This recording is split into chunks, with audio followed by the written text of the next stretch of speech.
Welcome, everybody, to another episode of Circle of the Earth Fellowship.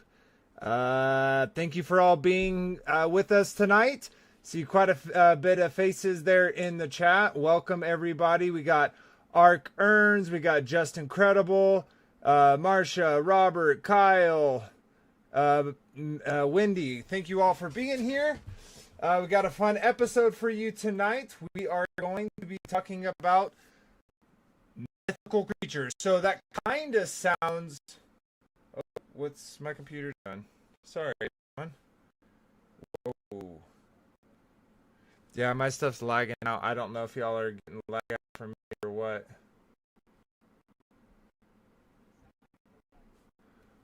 This is going on.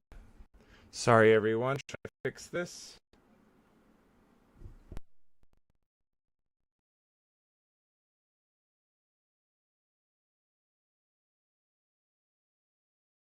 It's going crazy.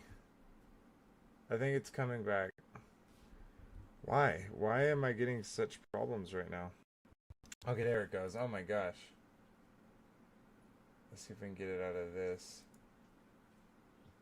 It's kind of giving me some issues. Sorry about that, everyone. For whatever reason, yeah, there we go. Finally. It was like so laggy on my screen. I apologize for that. Anyways, back to what I was saying. So this episode, we're talking about mythical creatures, and you might be like, wait, didn't we just talk about this?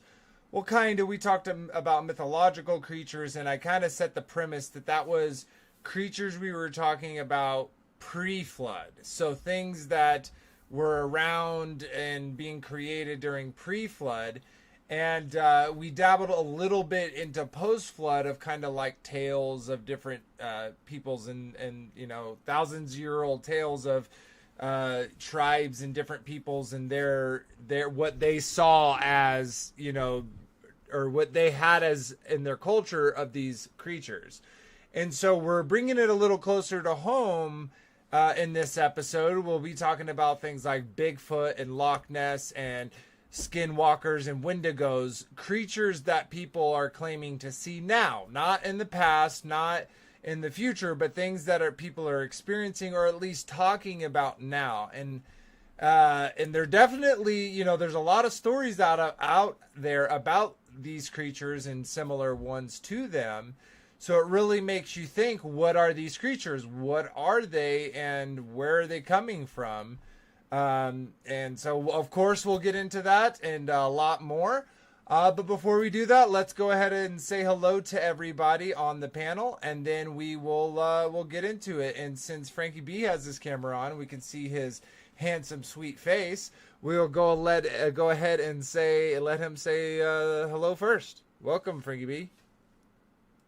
Hi, Shabbat Shalom, everyone. Hope you had a great day. Hope everybody stayed cool in the heat wave. I know most of the country has a heat wave. We were almost up to 100 today, so just chilling in the air, getting ready to talk about some crazy creatures. Yeah, you know, they are crazy creatures, and I don't know. I guess we'll get into it more, but it's so interesting to me that it's like, I look at some of this stuff, and just honestly from my side, I'm like, this stuff is fake. I've never seen a Bigfoot. I've never seen these creatures, but it's so prevalent in the world of all these different creatures and sightings of them. And it really makes me pause and be like, well, why are all these people seeing this? And of course, we've talked about unclean spirits and angels and their manifestations and things that they can do, and maybe that's some of it, but maybe there's a little bit more. But let's keep trucking. We'll jump over to our sister Marsha. Welcome, sister. Good to see you. Good to see everybody. And I literally, I don't know him as well as my son does, and it's that they seriously have been. He's a serious Sasquatch. Look. He hunts for them. Mm-hmm. He hunts for them. You don't do that kind of dedication of something. And I don't know. I think he saw something at one time. And he has literally, he's Sasquatch nuts for years. Oh yeah. So, And it's a big thing in the, just in the world. Like you can easily go to Craigslist and find people that want to do hunting for Sasquatch or for chupacabra or for ghosts, or like there's so much of that kind of. And I think it's interesting that it's kind of like parallel almost with the paranormal people in the ways that they do it, and they're kind of it's interesting. So yeah, it's going to be a fun topic for sure.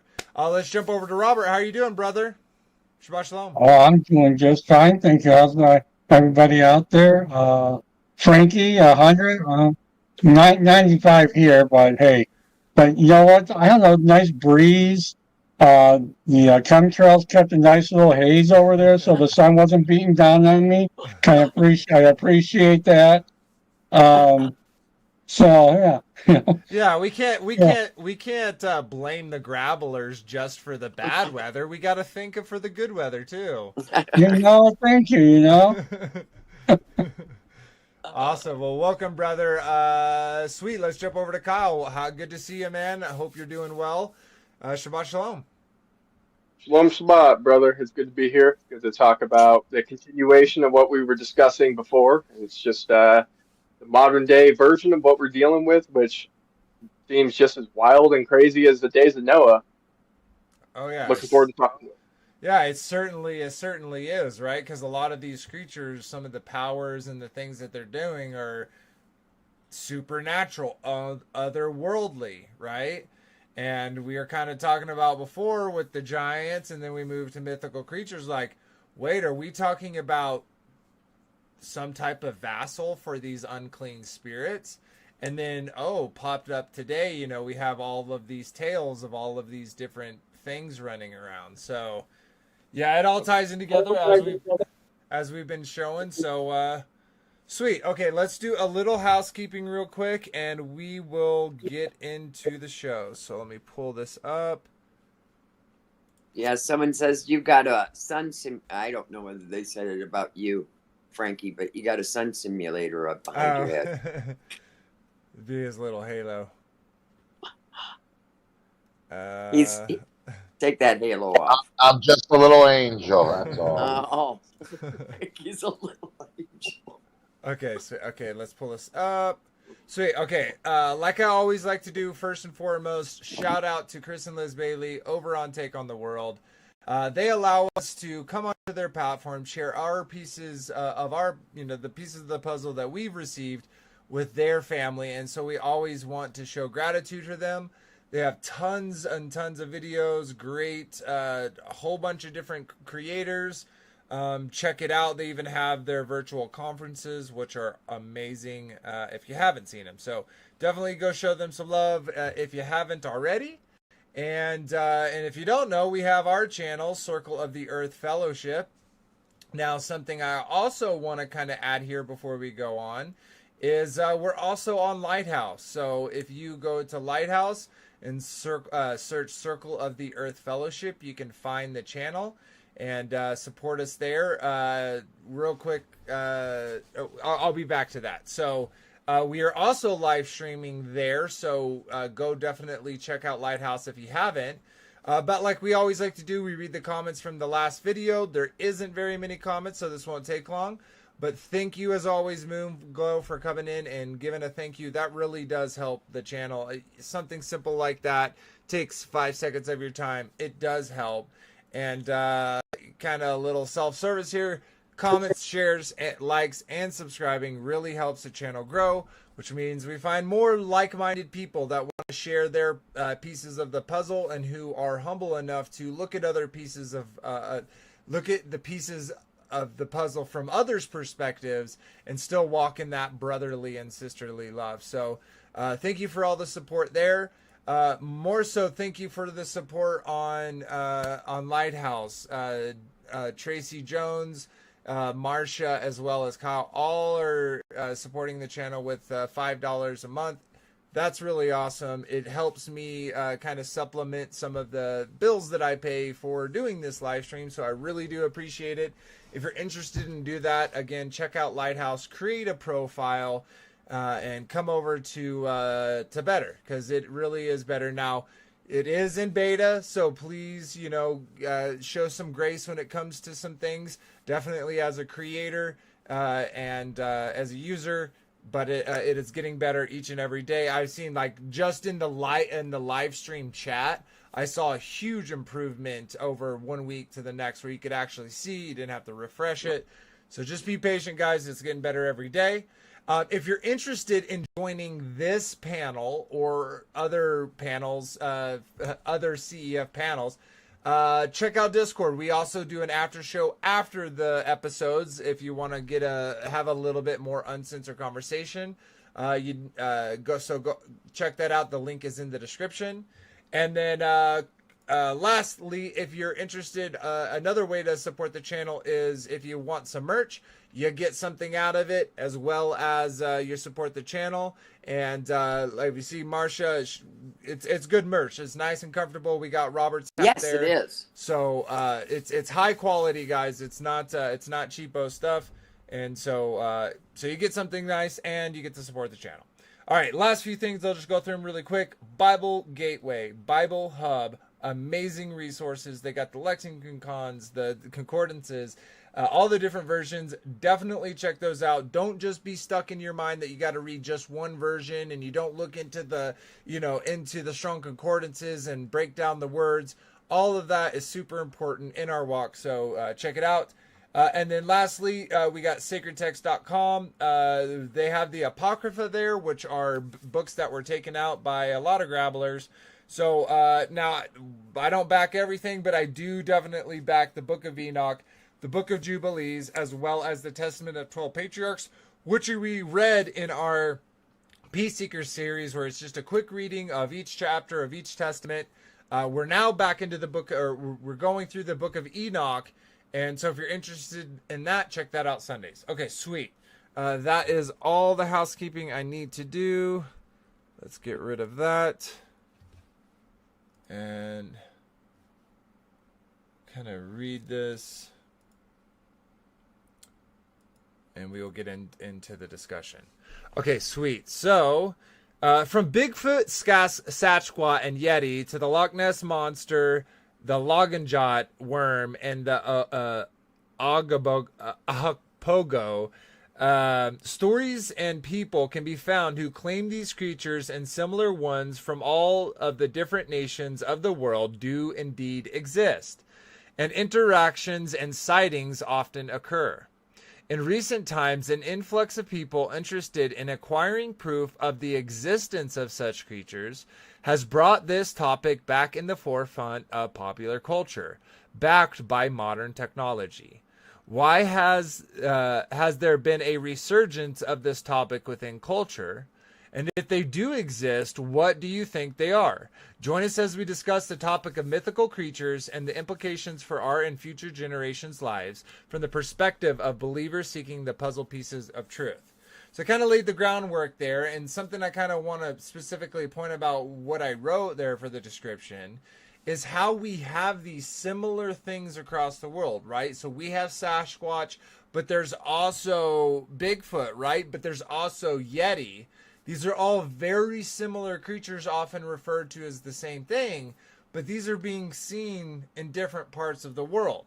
Just like we have the Lagarfljót Worm and the Ogopogo.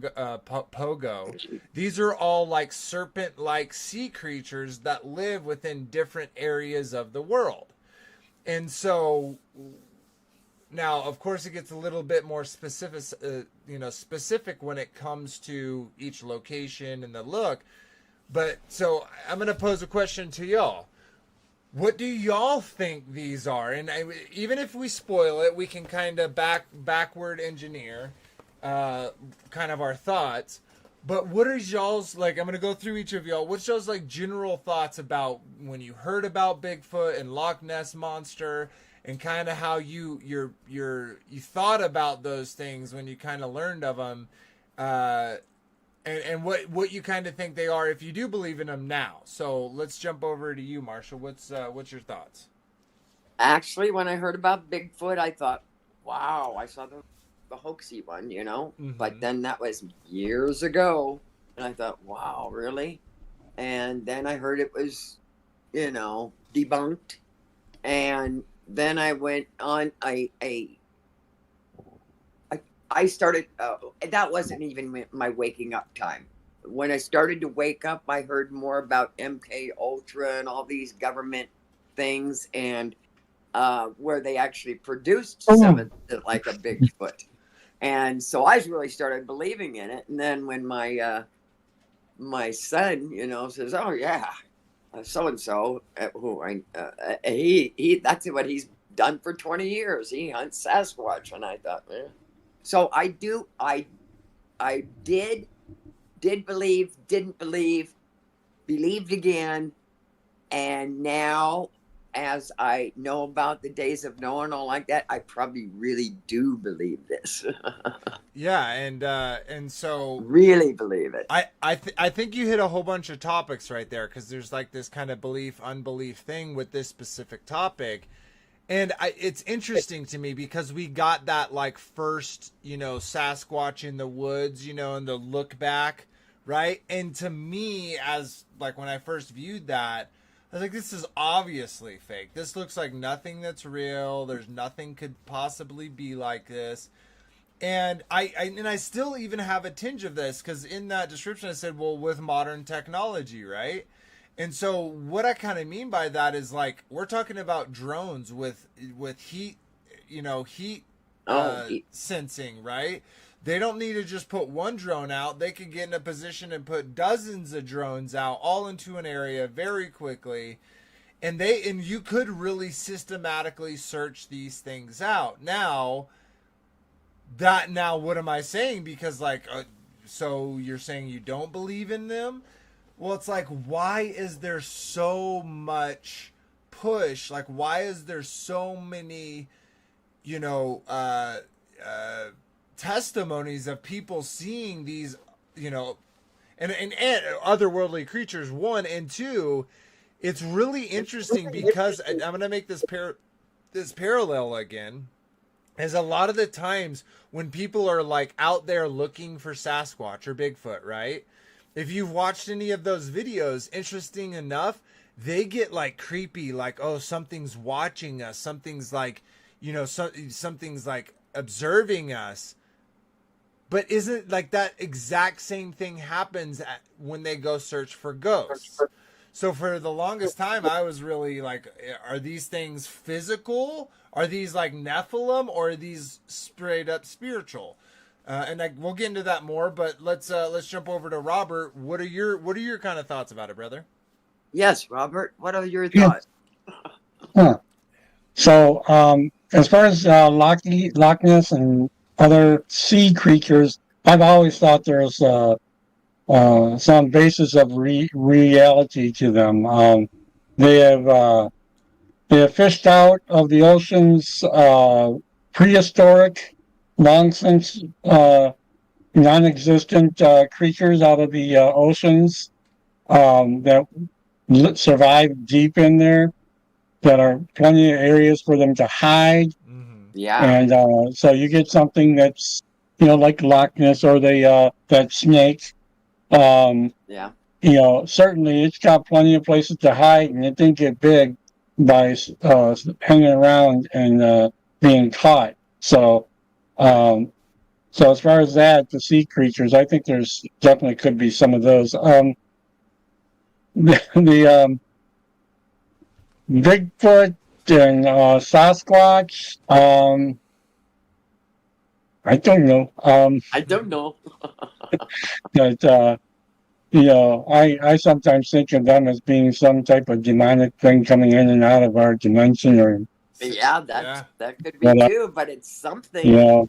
It's something watching over us or whatever. I don't know. But the doggone, they always find the worst camera as possible to get a quick little snap of these things. Come on, it's just like that creature they took a picture of recently that was supposed to be this 10-20 foot alien stick thing, and they didn't get a good visual of it either.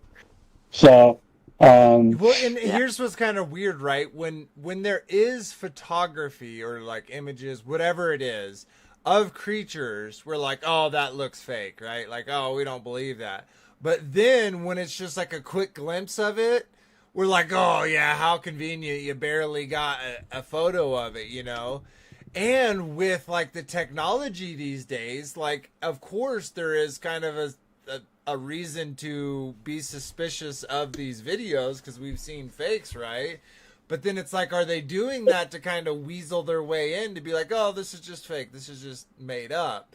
So I really do battle that dilemma when it comes to taking that Well, evidence as legitimate either Did way. you see the video of the yeah. Bigfoot from the train?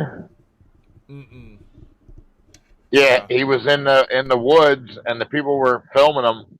They were on a train, and he like ducked down, tried to go. They thought he was taking a dump, Those were but all Bigfoot hunters too. Those are I've that seen a group. couple different.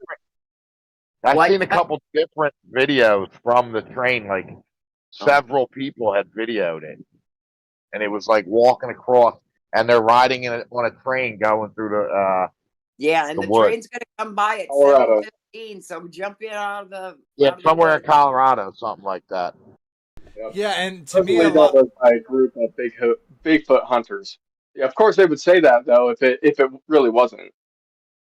I know somebody who was a Bigfoot hunter, or my son does. It's just really weird that someone would actually, and he's Serious. It's darn not, yeah. right they're real. In fact, it wasn't that he's probably seen one. I think he heard these unworldly sound. Put it that way too. Yeah, yeah. There's so many accounts of them. It really is hard to kind of make sense of it. But sweet, let's jump over to Kyle. Kyle, what's your thoughts about this topic, brother? Yeah, I thought Bigfoot was BS until I read Enoch, and then I got a new perspective of what all the weird, crazy creatures that I thought people were just making up happened to actually be founded in some form of reality. And Bigfoot definitely fits the profile easily, yeah. So, I mean, him and all the other creatures, I tend to actually believe they either do exist or very easily could exist. Right. Yeah, absolutely, and definitely with, you know, as it was in the days of Noah. You know, we got That's that. right. We That got too. that line right, and we saw what it was like in the days of Noah. We talked about it last stream, right? Well, all the crazy creatures and the things.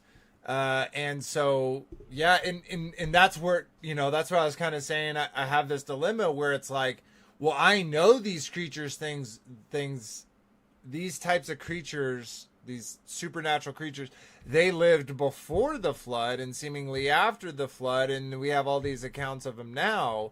And so it would be easy to be like, oh, I saw that one Bigfoot, you know, Sasquatch video, and so I'm just gonna get rid of it all, throwing out the baby with the bathwater. But I think there's a lot of gravy there, and we're gonna be looking at stuff at the end of the stream to kind of finish out the stream that will bring this a lot closer to home, make it more real. But Well, even the hieroglyphs, is that what they're Yeah. called? You know, the bird headed, the dog head, the what? Mhm. I mean, they depicted these things. The senators, they existed. Yeah, no, exactly, and as we said before, right? You have these creatures all across the world, right? It's not just in Egypt; it's in Greece, it's in, you know, Syria. It's like literally spread out. It's in Native American cultures. It's in African cultures. It's literally everywhere, and so I think that's an important point to kind of point out because the Bigfoot, the Sasquatch, the Chupacabra, etc. They're also everywhere, right? There's accounts of it everywhere. So Mhm. let's jump to Frankie B. Give us your thoughts, brother, and then we'll start sharing some clips and stuff. Well, you know, it's not just Bigfoot and the Loch Ness Monster. There's mermaids. There's the gray aliens. There's the lizard people. I mean, there's so many things in this realm we don't really know about. There's supposedly a whole underground civilization. I mean, and we found tunnels. There's tunnels all through Europe. We really don't know what is going on. We can't say what really is fact and what is fiction. And They could be interdimensional beings, like Robert brought up. The Bigfoot thing, I think that might be some type of species that Just they like said a Enoch. primate. They said Esau was hairy. It could be descendants of Esau. Oh, we were The just hairy. kind No, I'm just Harry throwing and the that out. Hendersons. Remember that? Yeah, the Harry and the Hendersons. Yeah. Hey, if it's on TV, it's got to be real, right? It's They gotta make a be real. movie about it, right?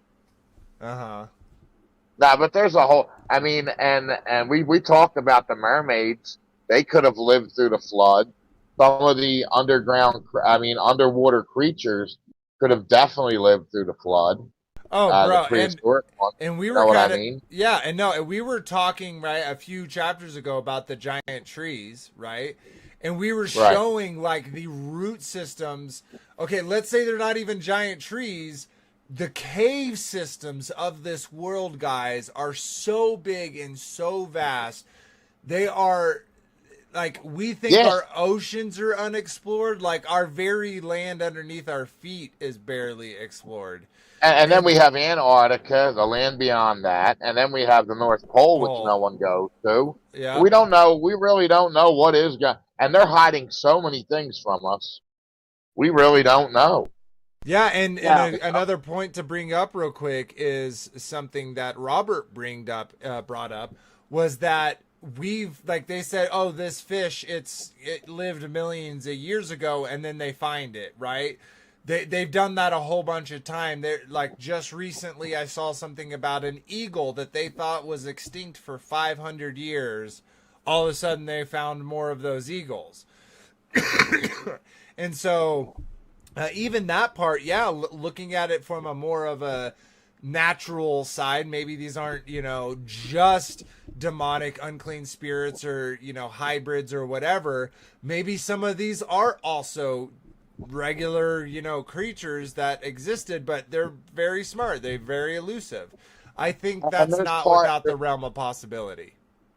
Yeah, there's part of the anaconda that we can't even go into because it's so deep and so dangerous. You know what I mean? And we don't. And they're discovering all new species of creatures all the time. Not like Yeah, creatures, discovering or yeah. creating. I've thought one. about that too. But yeah. What is the jungle over in Africa? It's the anaconda. Is that what it's called? In where?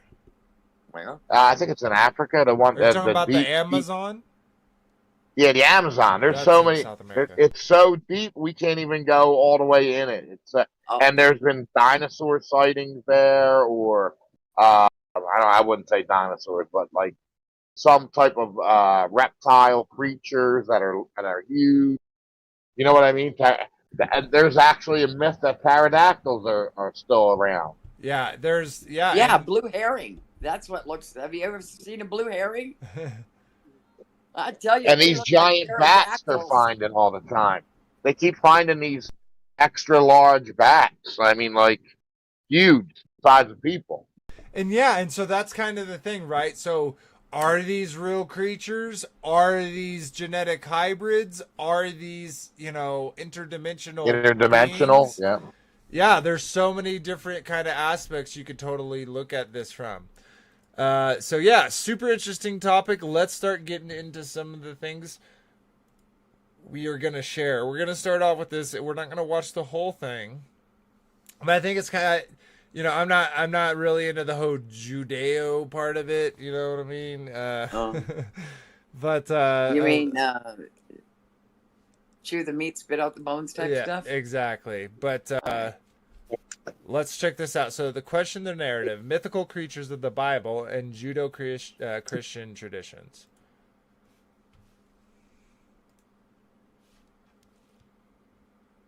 Hi everyone, I'm Shelly and you're watching There's No Place Like Home.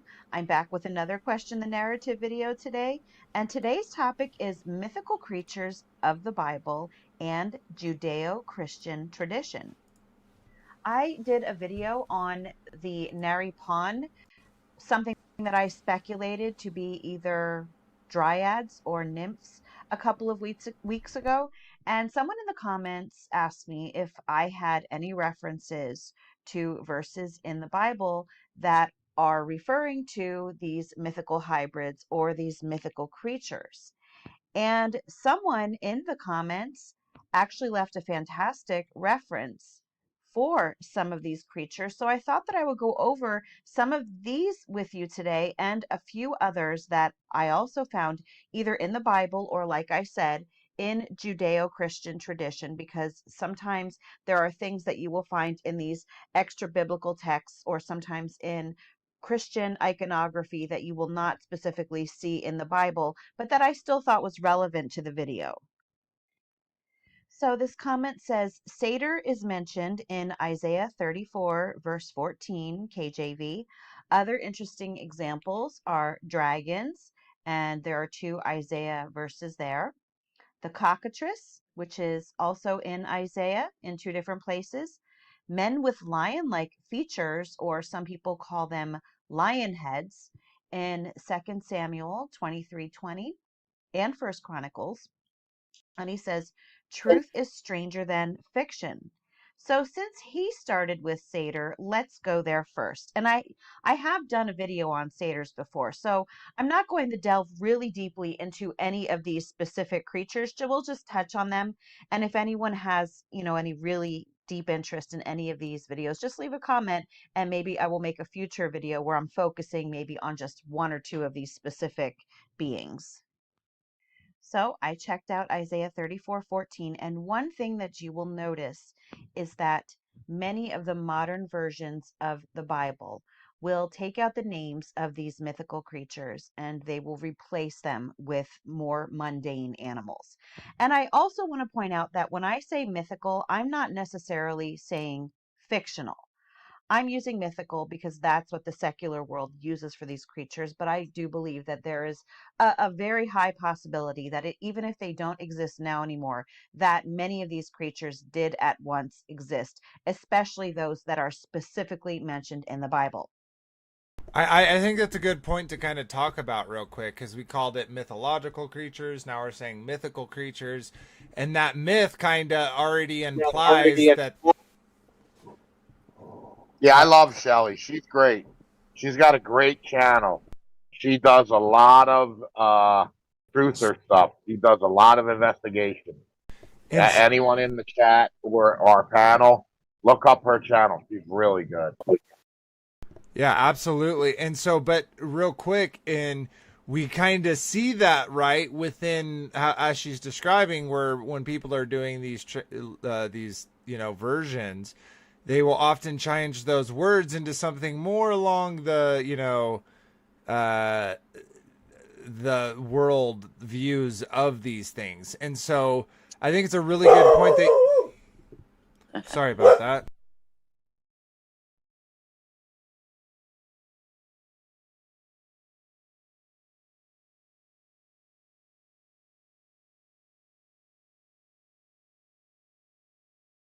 Sorry about that, everyone. My dog started barking right next to my mic, so I bet that was pretty loud for y'all. But anyways, it was a dog bark. That's all. But back to what I was saying is like how there's this within the cultures and societies, there is this wanting for these creatures to exist, but then there's seemingly also all of this desire to debunk them. I kind of said that sloppy, but what I'm trying to really say is they really do want us to believe these are myths. These are all fantasy things. And we kind of talked about that with giants and, and evolution and mythical creatures. Like if things like this existed, it would throw out all the so-called science. And so, of course, there is a desire, there is a push, an agenda to kind of whitewash these things and make them the wild beasts instead of the demons and the monsters, right? And there's a reason for that. So, but let's keep chugging along. So Isaiah 34:14, if you go in the King James Bible, it says, the wild beasts of the desert shall also meet with the wild beasts of the island, and the satyr shall cry to his fellow, the screech owl, also shall rest there and find for herself a place of rest. Now, if you just go over here, we'll go in the English Standard Version, you will see that it has changed out satyr for wild goat. And as I mentioned before, that's what happens in many of these modern versions. You will just see wild goat, and here wild goat, and down here in the Berean Study Bible, wild goat. Interestingly, though, if you look over here in the Old Testament translations, in the JPS Tanakh, Did 1917. Did someone want to say something? Or is that I just think me? Robert was hot micing. Oh, okay. Oh, sorry. No, you're good. It says, "And the wild cats shall meet with the jackals, and the satyr shall cry to his fellow. Yea, the night monster shall repose there, and shall find her a place of rest."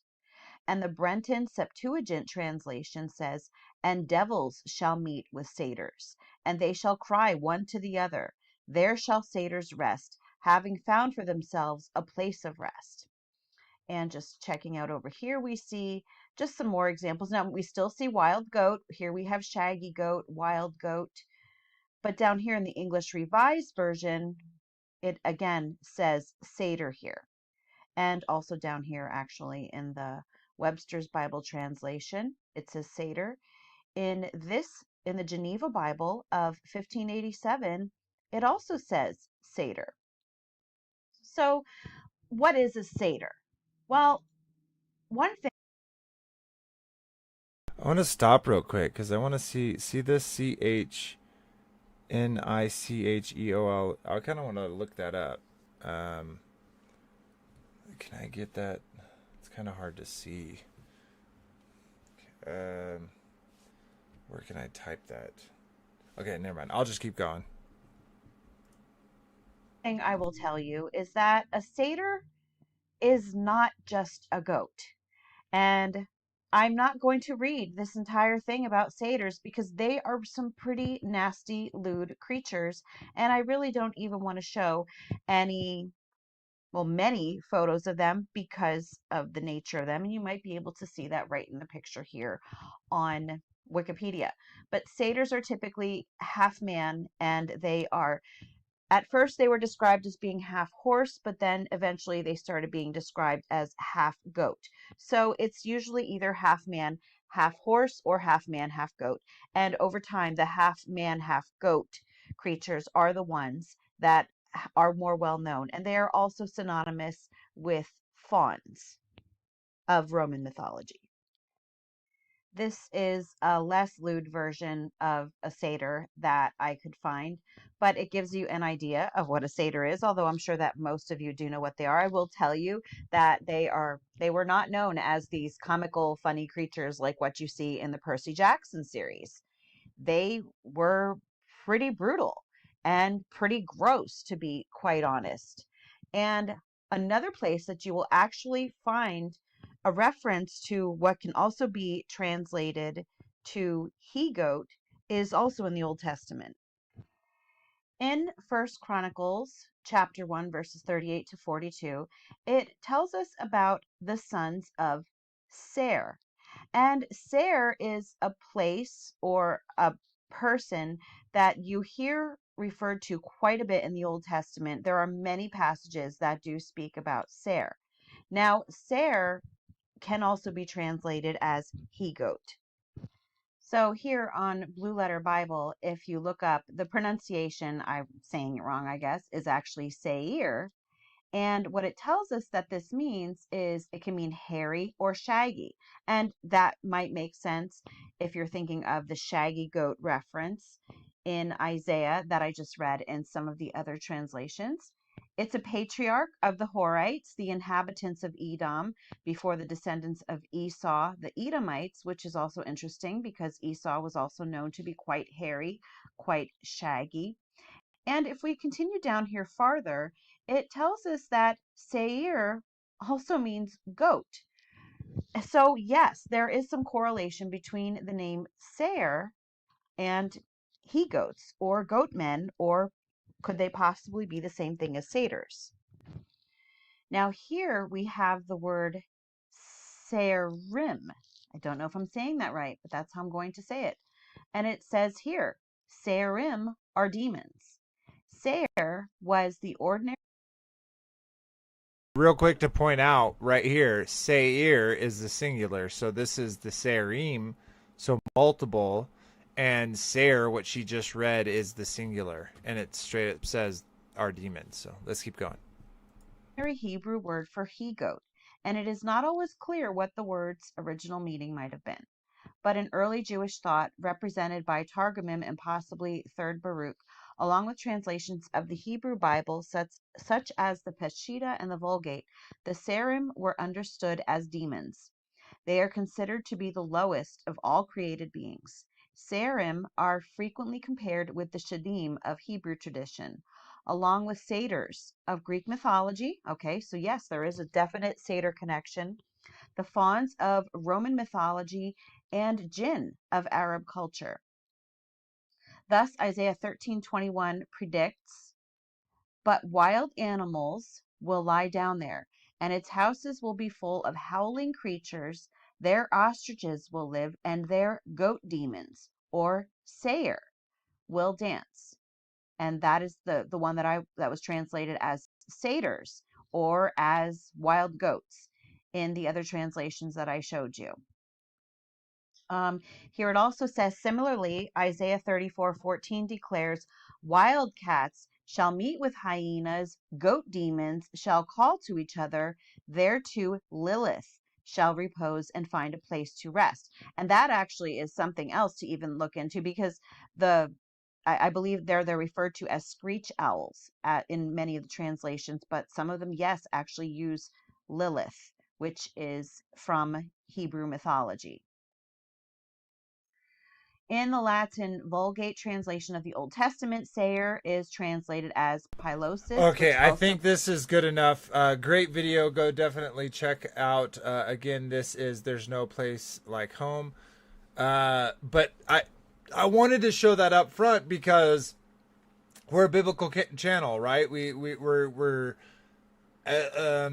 season 1 was more, we're talking more about the Bible, going through the chapters, but we're still, even though we're talking about these quote unquote conspiracy theories, we're still believers. And one of the reasons, like we kind of already inferred and talked about before, is one of the main reasons why we believe in these things is because what we've seen in scripture. And right here, we're seeing the exact same thing, the satyrs being brought up. And that's something that is not new, right? Like this desire or this these experiences, whatever you want to call them, isn't something that's new. This is something that's been talked about, for thousands of years. And all these cultures, did they all just make up the same thing? Just, fantastically all just create the same creatures? I guess that's possible, but not very believable to me. So, anyways, great video there, but let's keep chugging. I got a quick little video here. There are numerous alarming type beings do exist. To the point now, the doctor told me, and another doctor told me, they're at the point now that if we have seen it or read it in mythology, it's more than likely real. That's what I'm thinking, man. Because, what is the dog man? It's like a werewolf. And they're caught on trail cams. So how'd they come up with the first werewolf idea for comic or movie? How'd they come up with it? I guess it exists, man, because I've seen it on trail cam. How did they come up with the shimmering effect for the Predator with Schwarzenegger? How'd they come up with shimmering? How come every single one of our bad guys or bad creatures in comic books and movies, how come their eyes glow red? Where'd that come from? And I've seen that on trail cams too. So real quick there, just a quick little video.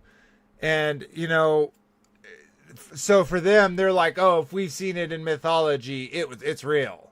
I'm not full on that side, because I do think people come in and they create their own creatures.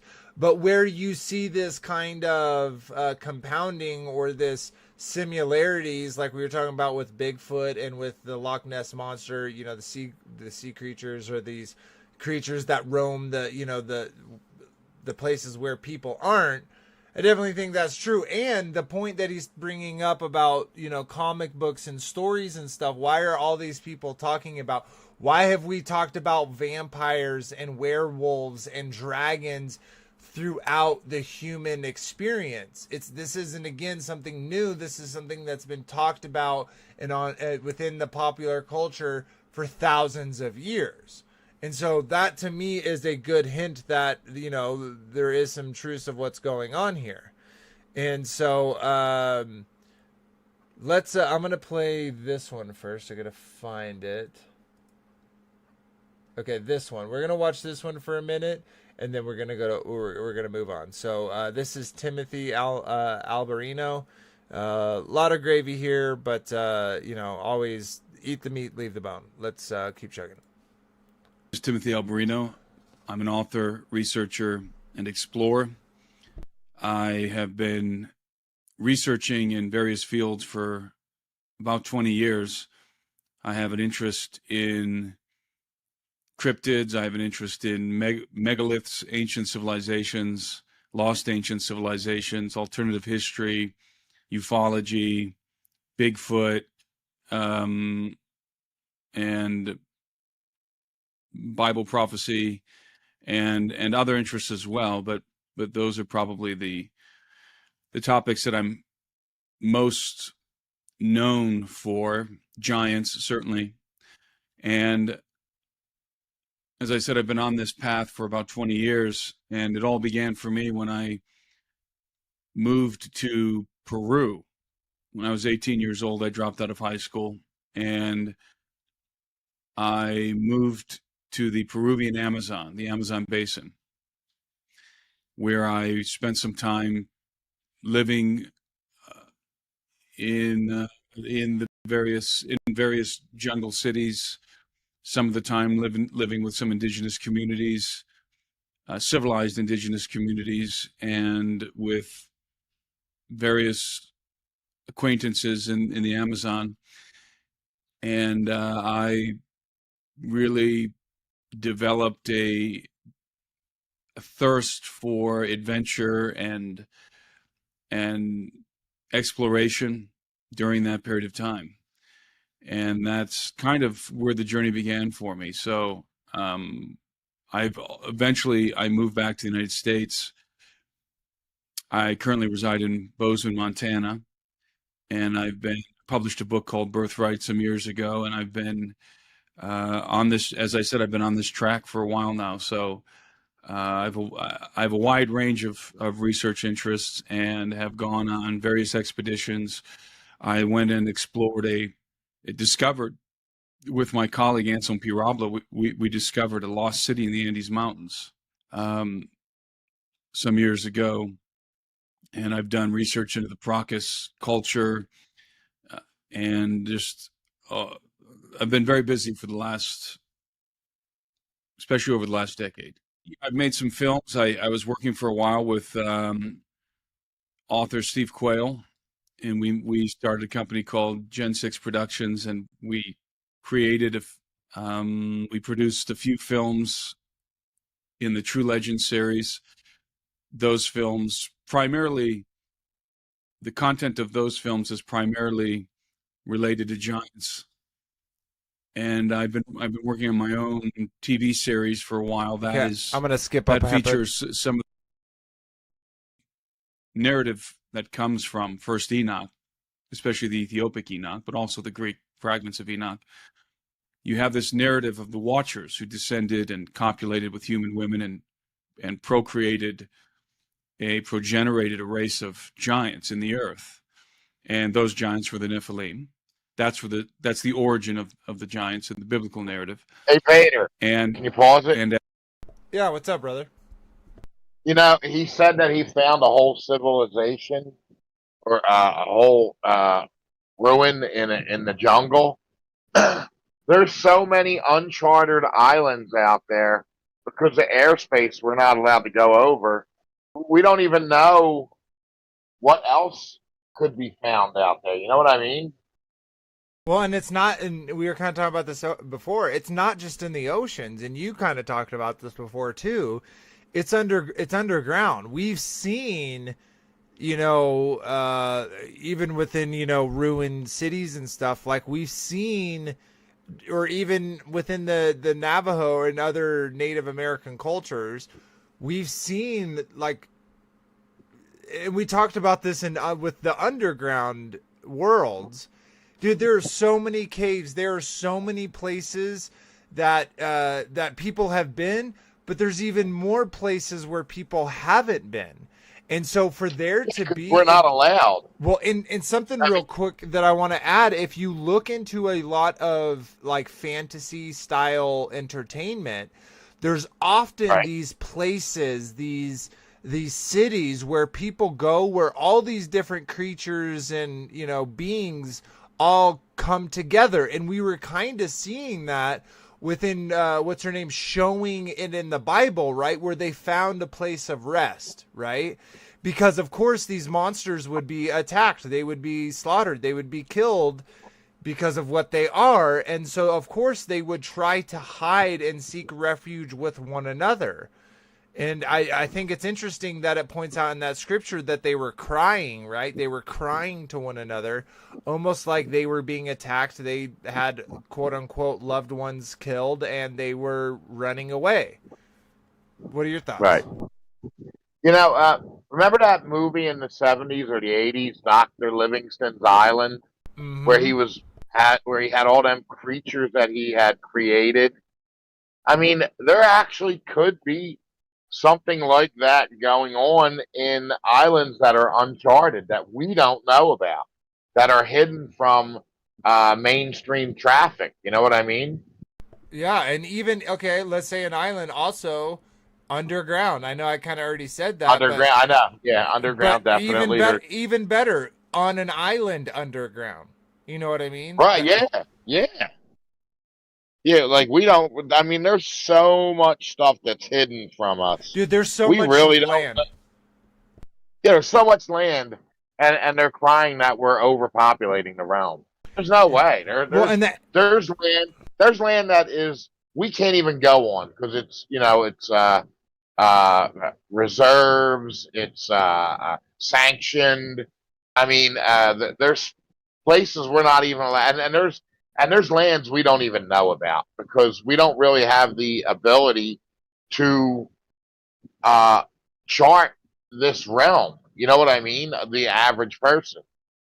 No, absolutely. And it, like, we were talking about islands, but just the land that we know of, there are so many places to hide things, for things to be hidden. You know what I mean? Right.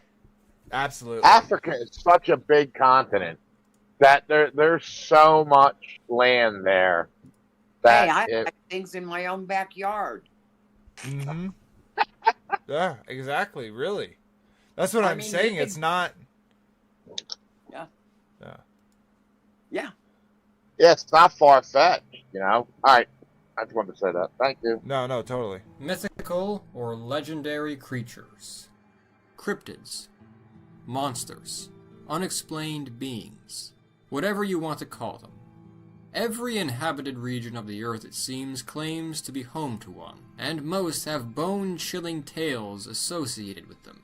North America... I want to bring that up real quick, because just what he said real quick.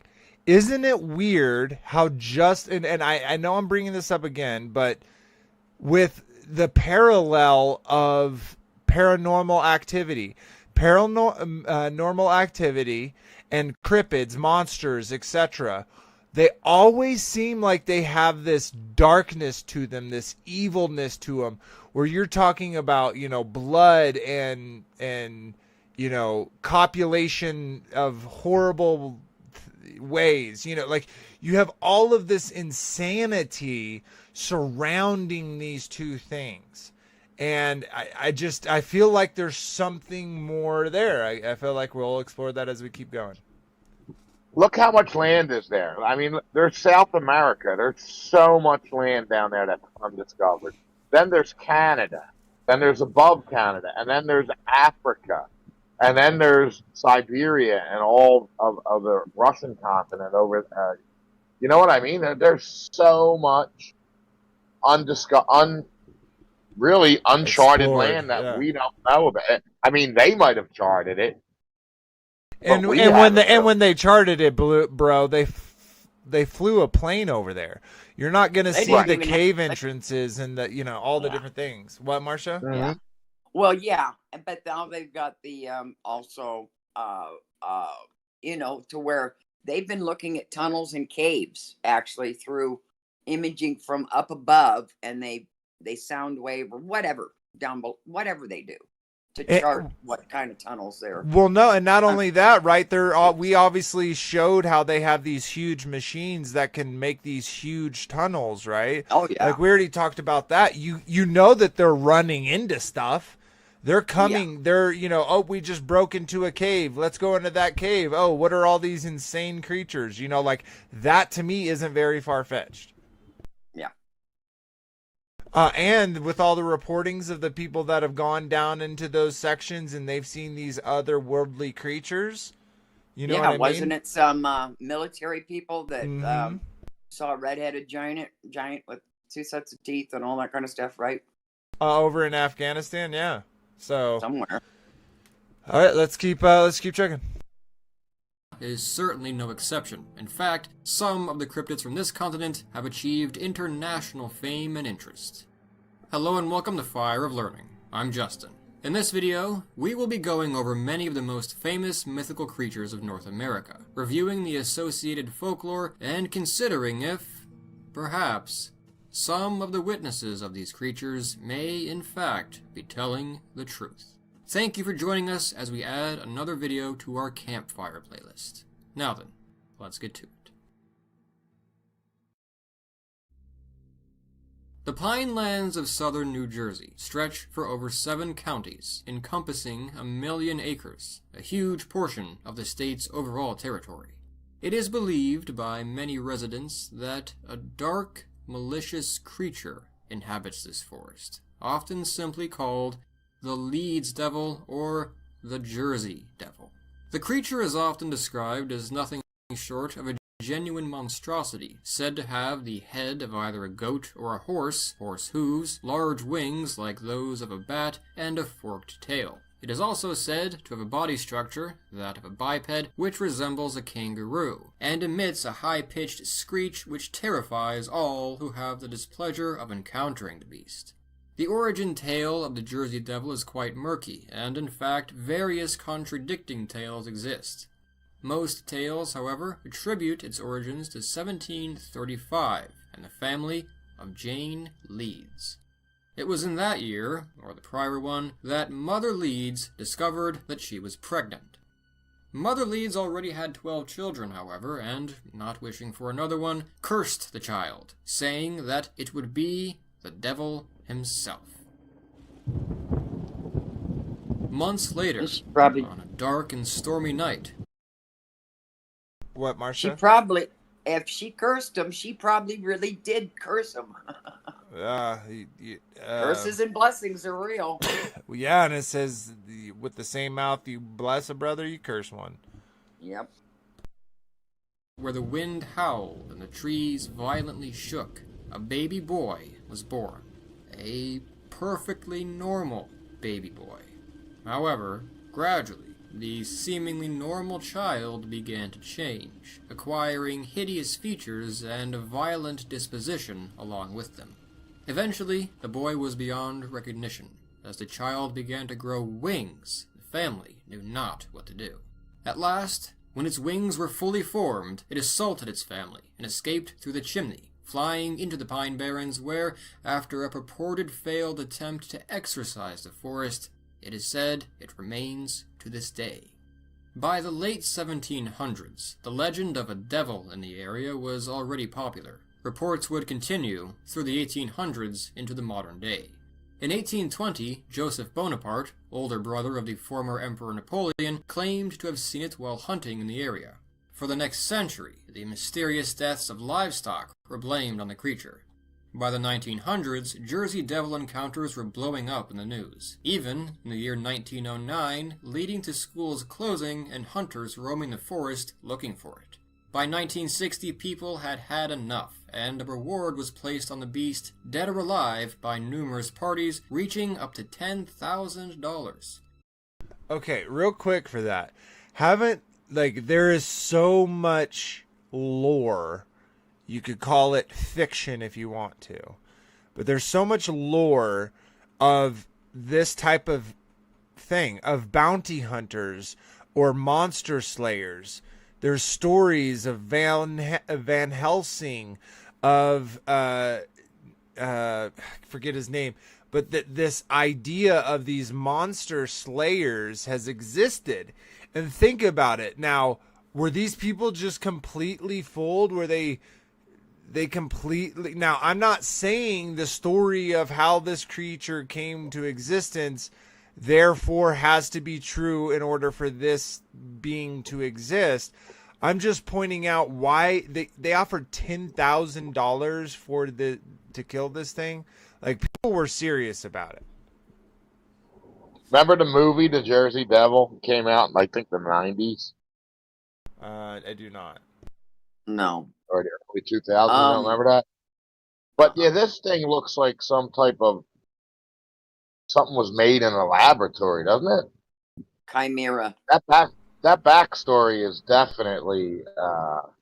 Well, do you think that people that have seen a creature or so, do you think they make the lore or the story after the fact, or to make it more yeah, it could have been it could have been wolves that you were getting the cattle. I mean, this could be all fiction.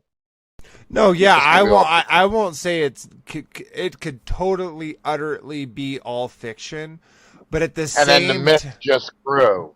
The myth grew, you know right, I mean? People? And I've kind of talked about that with, the cultures and how, like, especially the occult cultures, right? Like, they're very different when they come to their art and the depiction and the explanation, etc. But the core beliefs are all the same. And so it's like, I think people were really seeing something. I think that something could have totally been happening. And, and definitely what he said, this was 1902, like the early 1900s, people are moving over, people are exploring more of their certain areas, right? It's being developed more and more and more. And so another thing that I think is interesting is the connection of witches and the woods. How the witches are always go out into the woods, right? And then these creatures, the land ones, are always in the woods. The monsters don't go into the woods at night. That's where the monsters are, right? Little Red Riding Hood, when she was, walking through the forest. Yeah. She was walking through the forest. Through the woods, yeah. And back to like that little short clipping and with the Little Red Riding Hood is people say, oh, it's just a wolf. No, it was a walking upright, basically half man, half wolf. So werewolf. Yeah. So, but yeah, let's keep chugging. Nothing was ever found, however, spare a few hoaxes. The creature thus remains a mystery. The simplest explanation is that the sightings are a combination of hoaxes and misidentifications encouraged by this legend, such as misidentifying sandhill cranes. Perhaps the creature is associated with Daniel Leeds, an unpopular figure from the era in colonial history at the time, often thought of as a devil. Perhaps it is a myth invented to scare children and keep people away from dangerous areas. Or perhaps there's more to the Pine Barrens of New Jersey than we realize. For the second creature on our list, we move north and west to eastern Canada and the Great Lakes region to discuss a far more ancient being first described by the native Algonquin tribes. Winter in northern North America is often a challenge, commonly a life-threatening one for the people who lived prior to industrialization. Long and brutal winters caused people to take desperate measures to survive, eating anything they could to make it to the next day. Anything. It is in such times that the Algonquin peoples believe the Wendigo hunts most vigorously. The Wendigo is a creature which takes many different forms. Tales differ from one Algonquin tribe to another, but each associate the Wendigo with traits and activities that the tribes faced and wished to eradicate: greed, selfishness, and cannibalism. In fact, the Wendigo is very much the personification of these things. Some tales state that the Wendigo is a creature which resembles a kind of decayed humanoid stag, whose innards have become visible due to this decay, though this depiction may have arisen from European influence and is more likely a modern invention. More traditionally, it is portrayed as a corpse, very thin and bony, to the point of being a skeleton covered in stretched skin. It has long, sharp claws, sometimes said to be made of ice. Its eyes are said to be either large and glowing or sunken into its skull. It is also, due to the nature of the curse it carries, generally very large, sometimes extremely large. The Wendigo is cursed with endless, extreme hunger, stalking the forests of the north, especially in winter, looking for its next meal. However, when it consumes an unfortunate soul, it grows in proportion to the size of its meal, and therefore, it can never be satiated. Yet the Wendigo is a very powerful being regardless, with immense strength, speed, and even an ability to manipulate winter weather. It is not invincible, however, and is vulnerable to things such as fire and silver. Some accounts state that people can become Wendigos by giving into temptation during starvation and resorting to cannibalism, or that the Wendigo is a spirit, which causes suffering individuals to become cannibals themselves. Sometimes even, someone who is simply greedy and who flaunts their wealth or does anything which places the individual over the group are at risk of the curse. Indeed, the creature has lent its name to a purported psychological disorder, Wendigo psychosis, which causes people to crave human flesh. Most psychologists don't accept the existence of the disorder, however, as it has not been observed in modern times.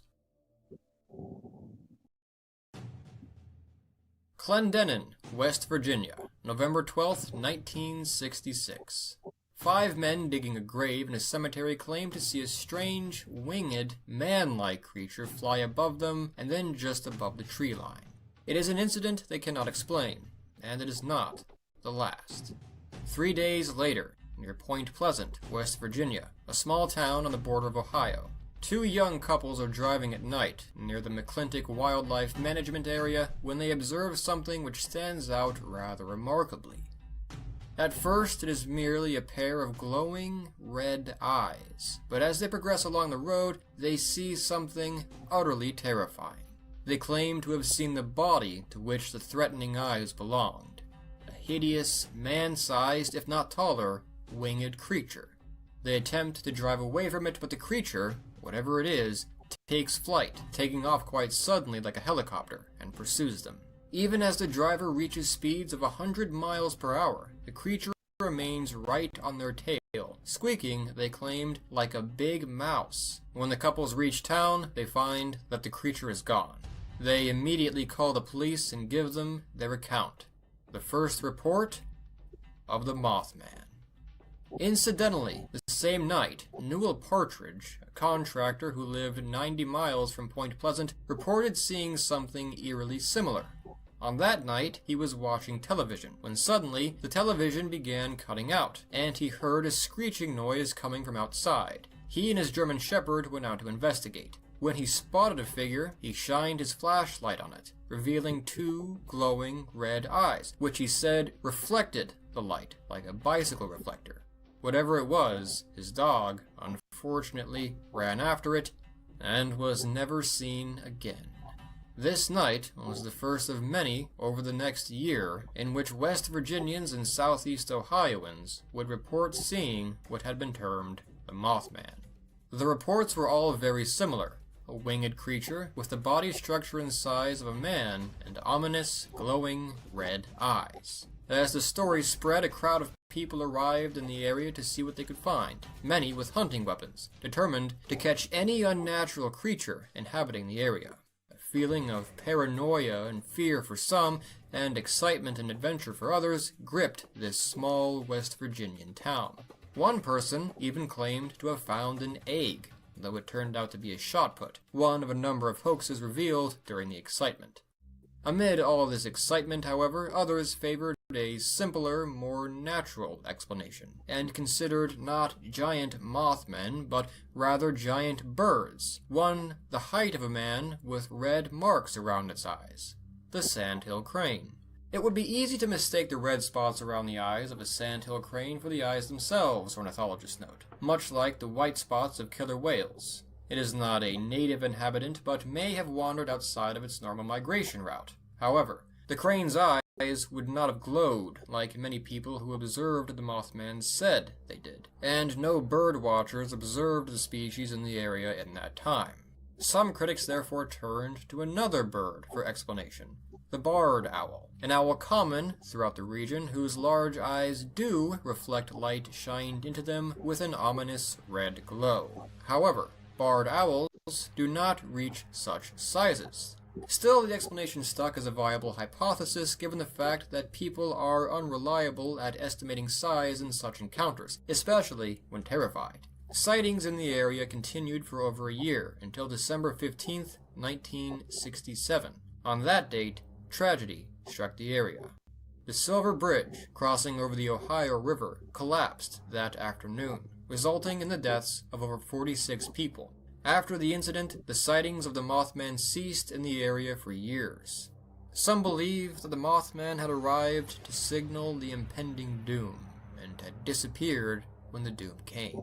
Sightings would pick up again years later as people claimed the Mothman had returned, and would spread, not only across the country, but across the world. Some claim that the Mothman is a consequence of the curse of the Native American chief Cornstalk.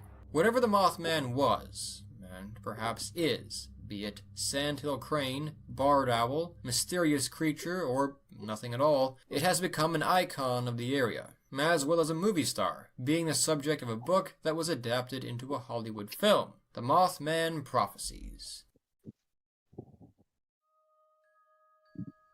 April 21st, 1977. Farm Street, Dover, Massachusetts. 17-year-old William Bartlett is driving at night with his two friends when he spots something unusual.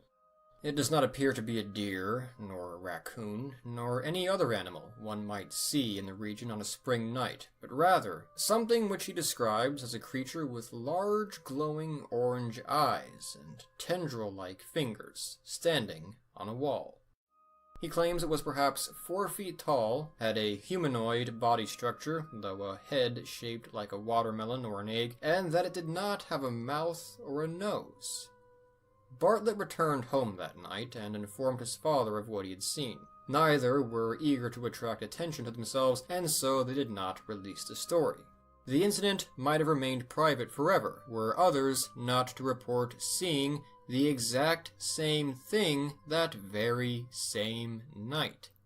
15-year-old John Baxter claimed to have observed an unusual creature while walking home on Miller Road. Baxter later produced a sketch which was eerily similar to the one Bartlett had produced for his father. The two reports were made independently of each other, and the two teens did not know each other. And then came a third report from Abby Brabham, who claimed to have seen a creature on Springdale Avenue the following night, very similar in description, albeit with green eyes instead of orange. From the reports, it seems that the creature followed a path in a straight line, in the vicinity of water. Bartlett's friends, who were also in the car, never reported seeing it, but Bartlett said that he would swear on a stack of Bibles that he saw something. He also seems to have never enjoyed the publicity gained from the incident, telling the Boston Globe in 2006 that the incident is embarrassing, and that he even dreads getting phone calls about it every Halloween. Apart from one incident the following year, which Bartlett says may have been a prank or a natural animal, none of these individuals, nor anyone else, has claimed to see the creature in the 43 years since. It stands out among cryptids for these reasons. It seems likely that there was something unusual running around the area on that night. It may have been a young horse called a foal, or a moose calf, though moose are extremely rare in that area and no foals were reported missing. It may have been an escaped exotic animal like a slender loris. None were reported to have escaped in the area, but there is an illegal exotic pet trade. It may have been an extraterrestrial, though why would an advanced being capable of interstellar travel come to Earth simply to run around naked in the woods of Massachusetts? It could very well have been a prank, or it could be something we have yet to understand. The area is, after all, known for strange incidents.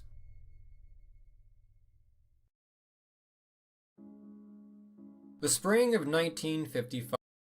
Hey, Vader, can you pause it? Yeah. You remember the movie Wrong Turn in Virginia?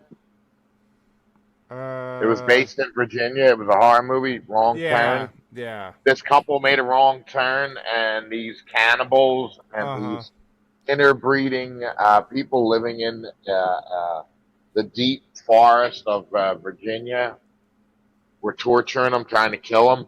Yeah, that kind of, and that was based on a true story too.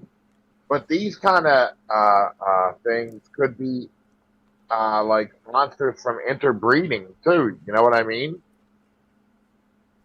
Yeah, that is totally an element to it, and I think if that I don't is know about the going wings though. I mean, the wings are a little bit of a stretch, but I'm thinking some of these instances could, like the Mothman and the other little gray alien, could be interdimensional beings popping in the realm for a little bit, for a night. Well, and this is okay. This is an interesting part. Like what you're bringing up, I think is like parallel with another a thought that I want to kind of express. Isn't it interesting how they're talking about these things? Like we've been going for a little bit, but there's already 4 things on there, right? We're about to talk about a new one. Like, what is it about the human condition? If we're saying this is all made up, why are we going to such lengths? Why are so many people going along with it? Now, okay, you know what I mean? It's just like, to me, there's too much of it. There's too much of it happening and people saying, no, I really saw this. Now, I get that they could be mistaken, etc. Like the way that, humans' minds work, we can imagine. Like, I'm not just putting that all aside. I just think it's so interesting that you have, like, that last example. You have all of these accounts of this similar creature on the same night, and seemingly those were all from children. That's kind of weird, right? Like, did they conspire all together to make, it's just weird.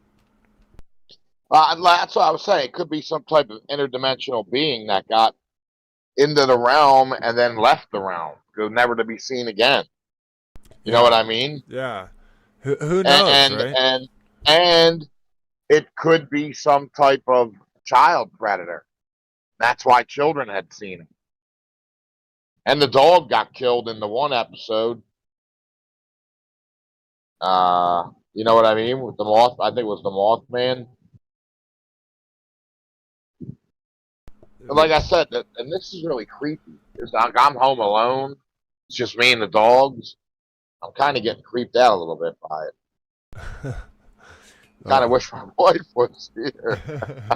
Little scaredy cat. Ooh. Yeah. All right, let's keep checking. It's like being around a campfire. Yeah. Telling creepy stories. Totally. All right, let's keep checking. 5. Loveland, Ohio, 20 miles from Cincinnati. A businessman is driving home along an unknown road in a marshy area late at night when he is stopped by the sight of something absolutely bizarre. Stories differ as to what exactly was seen and how events unfolded, but one account holds that he stopped his car to observe 3 figures, about 3 to 4 feet tall, conversing with each other. Though they stood upright on 2 legs, they were not people. He claimed that they had leathery skin and the faces of frogs. After a few moments, one of the creatures, according to one account, produced an instrument which was described as a wand, which produced sparks. The tool frightened the businessman and he fled the area before anything happened. This was the first sighting of the Loveland Frogmen. The first, but not the last. That same year, there was an incident where a woman, Darwin Johnson, swimming in the nearby Ohio River, claimed to have been grabbed by something in the water. The creature, whatever it was violent and attempted to drag her under the water. She barely broke free, but did manage to, and when she came ashore, found a number of cuts and a green stain on her leg the shape of a palm print. Whatever was responsible was not cited, however, and indeed, the next known sighting of the Loveland Frogmen would not occur for over 15 years. On March 3rd, 1972, police officer Ray Shockey was driving around an area close by, Riverside Drive near the Little Miami River, around 1 a.m. when he too noticed something unusual. An unknown creature, he claimed, ran past his car. Believing it to be a dog, he stopped his car to get out and look for it. But what he saw was no dog. Rather, it was a lizard-like creature, which upon being seen stood erect. It then jumped over the guardrail and made its way down to the river. Shocky. Oops. All right, so we got more to share. I just want to kind of go through this real quick and show the map. And basically, the map gets, let me just skip through it a little bit. I should have wrote down the time where it shows. Yeah, the lizard man the frog man's crazy too, and there could be some type of lizard man living in a river or a pond or whatever. I want to see that the last map that it shows.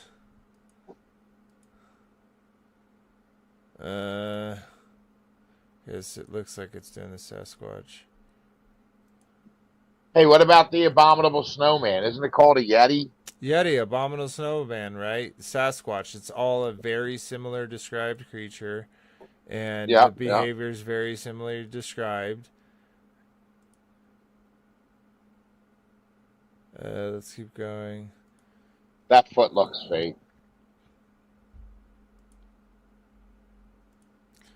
I'm sorry, guys. I'm just trying to show them the very last map that it shows. I should have totally wrote down the time in which it showed it. There it is. There it is. No, that's all the places that it's shown. I think I did find it. Yeah, go back. Right here. So there it is. And then it showed that other map is here, all around the world of these things, the chupacabra, right? And so my kind of thought is like, this is just an example of North America, kind of this side, right? But these type of creatures, these types of tales are in towns and villages and everything. Now, are some of them hoax? Probably. Are some of them are mishaps, like someone saw something and they imagine something different? Yeah, totally. But I also believe some of these are real, and just from the sheer number of them. Hey, what's that one they do at Christmas time in Europe? Krampus? The one that snatches the Krampus. Yeah, that's got to be something.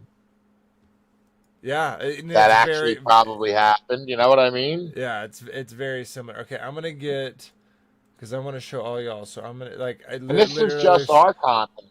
This is just our continent they're talking about. There's probably stories like this in Europe, all over the place too. You know what I mean? Exactly. The Skinwalker versus the Wendigo. So much land.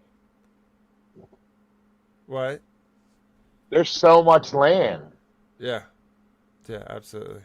According to Navajo folklore, skinwalkers wear animal skins and possess abilities, such as the ability to move at incredible speeds or to read minds. And many people believe that encountering one can bring about serious harm or death. However, skinwalkers are taboo in Navajo culture and is not widely discussed. The Wendigo is a creature from Algonquian folklore, primarily found in the northern forests of the United States and Canada. It is a tall, thin, emaciated humanoid creature with a deer skull for a head, razor-sharp teeth, and glowing eyes. The Wendigo is a cannibalistic monster that preys on humans. People who have resorted to cannibalism in order to survive in the wilderness can become possessed by the Wendigo spirit and transform into the creature. Which one would you prefer transforming into? The Skinwalker versus... Yeah, well, guys, which one do you want to be? Oh.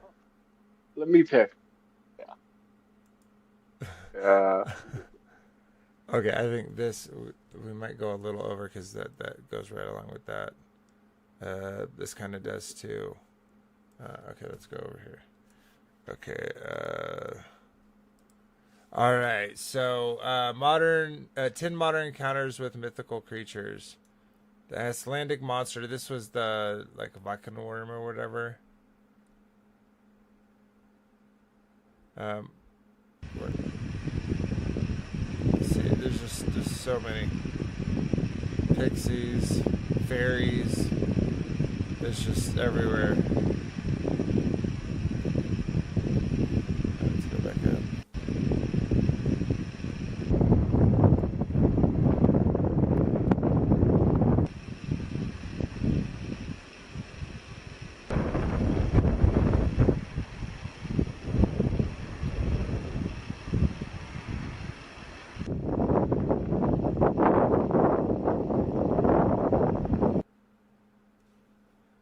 Dude, yeah, that's super weird because that's like you're like, oh, it's a snake, but then it's an ice. It's like, wait, those are cold-blooded animals. They need to stay warm or they die. What were you gonna say, Kyle? Yeah, I was just saying it's just weird. This swimming upstream. I mean, people would probably say it's like a patch of logs that are clustered together and moving because of the current, and I'm sure there's an explanation for it, but yeah, to me that looked natural, like a organic movement, not a cluster of sticks. Yeah, it also says here. It says that where'd it go? Analyzed the video and using screen captures to prove that the apparent moving body was actually stationary in the water and was probably nothing more than an ice fishing net or piece of cloth. Yeah, of course. Maybe it was.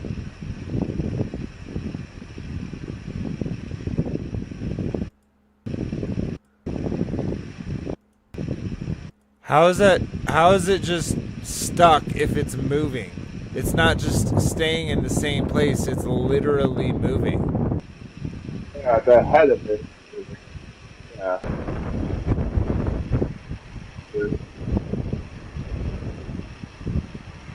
Yeah, it's not stationary. In the cemetery, it looks like a head. That looks like a head. Oh, like yeah. The cemetery. Yeah. That's supposed to be a snake? Exactly, yeah. Well, like I was saying, if it was a snake, it would be a cold-blooded creature which would die in the cold. 100%. Oh, all right. So It's certainly swimming like a crocodile or a snake, which, again, cold-blooded. Yeah, exactly. All right, let's watch one more of these, and then. But yeah, as you saw, there's so many examples of these, of these creatures, of these things. Got a seal on the rock down there? That thing. Yeah. That's a weird looking seal, man. Are you filming this? Yeah. How do you where's the zoom on this? Yeah, it's that button. Oh, there. I got it.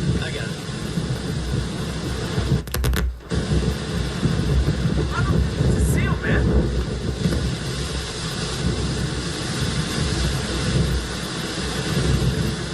What is that? Oh my God! What is that? Okay, I'm not gonna lie. That looked like a fake, and it seemed like they were. Yeah, dude's pointing the camera at his face over and over again, getting reaction. Yeah, no. If you saw something crazy, you would be trying to get that in-picture camera frame as soon as possible, not being like, or hey, just not get it at all and just be looking at it with your eyes like most people do, where they're just staring at it and they forget to record it. No, yeah, exactly. They're so like mind boggled. Yep. But yeah, okay, let's keep chugging. Just bringing over some of these. Okay, let's do that order. Okay, we'll get to that. Hey, welcome to a new video. Mythical Creatures creatures have been the subject of folklore and legends for centuries. But what if these fantastic beings are more than just fairy tales? What if, hidden in undiscovered corners of the earth, there's evidence of their existence? As the saying goes, there's always some truth to a myth. Are you new to this channel? Make sure to subscribe and hit the notification bell. And before we... During a scenic windows a creature resembling Bigfoot, and it was traversing the rugged terrain. Bigfoot is always described as a large, hairy, ape-like creature, said to inhabit the forests of North America, especially in the Pacific Northwest. The creature is often depicted as standing upright on two legs, and reaching a height of about 7 to 10 feet tall. According to many people in the comments, this could be one of the most credible Bigfoot sightings ever captured on camera. The origin of the Bigfoot legend can be traced back to a newspaper article from the 1950s in the American Humboldt Times. The article told of the discovery of large footprints by California loggers. Various theories have been proposed to explain the origin of this creature in the video. Some suggest it could possibly be a misidentification of a known animal, such as a bear or a large primate. Number 29.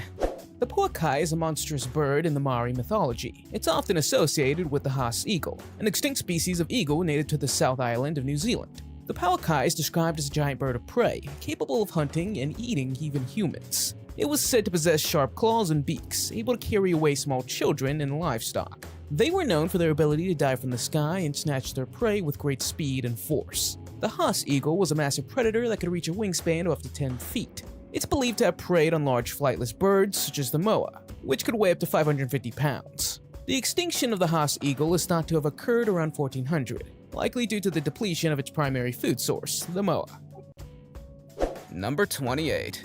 Fairies are mythical creatures that have been part of folklore and legends for centuries. They're often depicted as magical beings resembling humans, but with supernatural powers and attributes. They come in various sizes and temperaments. One of the greatest debates of the 20th century was sparked by a sensational headline: Fairies Photographed. This intriguing story persisted for 60 years. In December 1920, Sir Arthur Conan Doyle published the now world-famous photographs of the Cottingley fairies.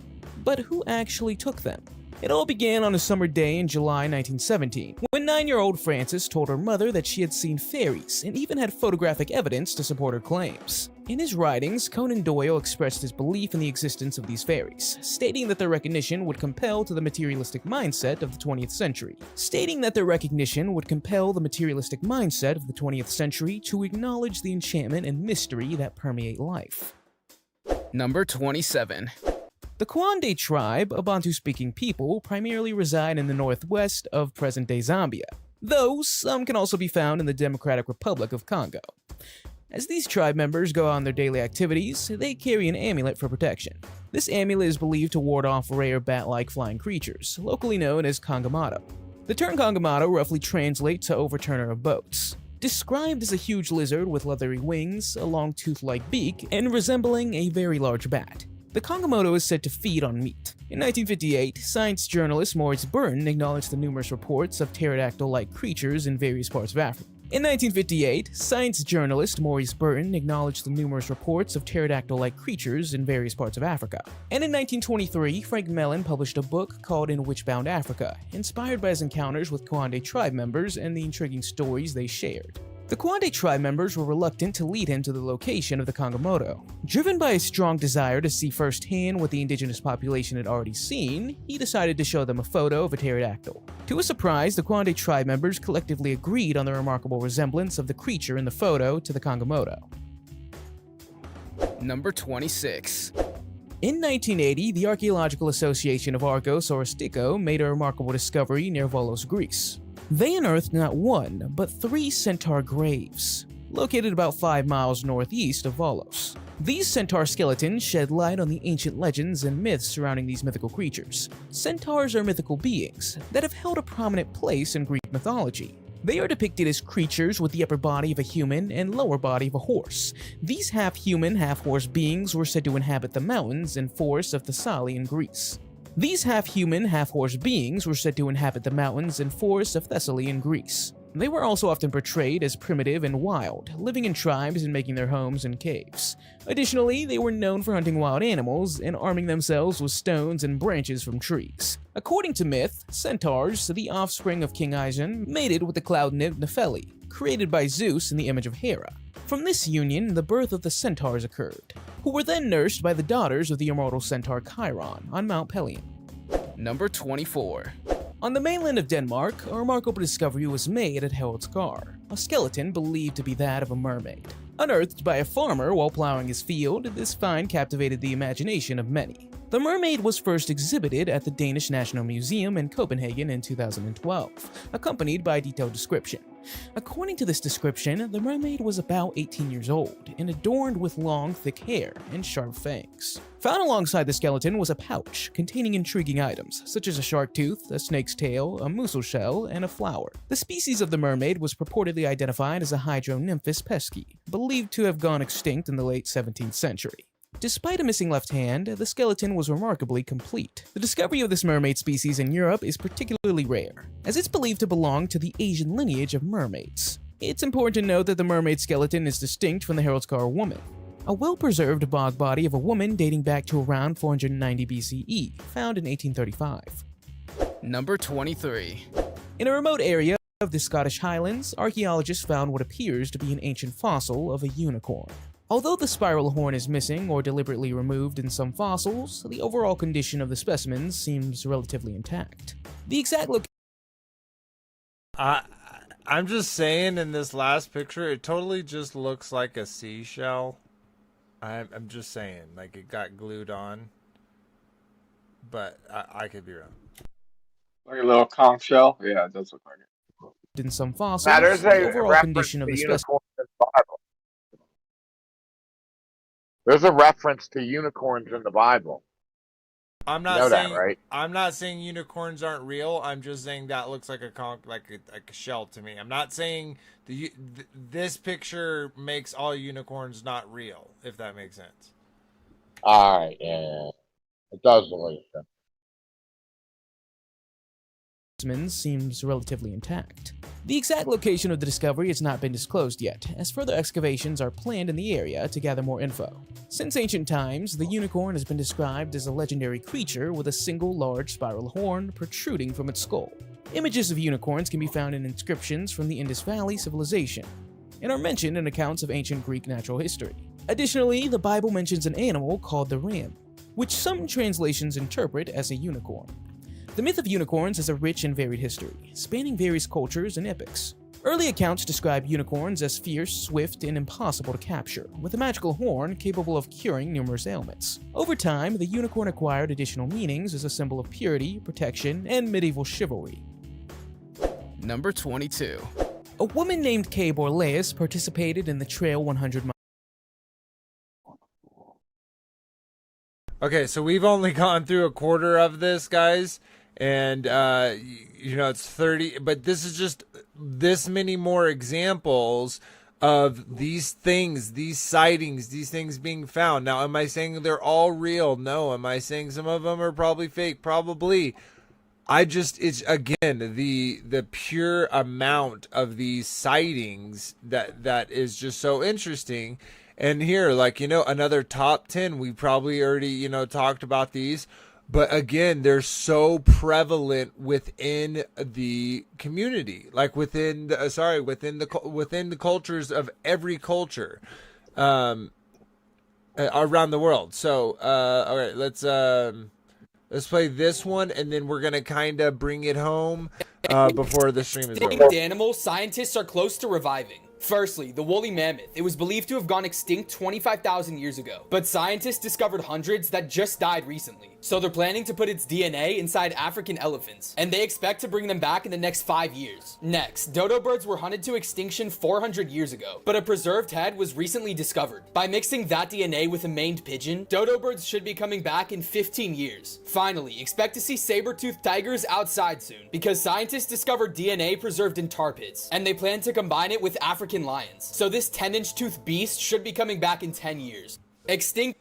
Okay, I think that's literally perfect to lead into the last few things I want to talk about. Because it's everyone can say, oh, these are just fake things. Yeah, they're just, people have imaginations that they mix creatures and that they, that these things even really exist.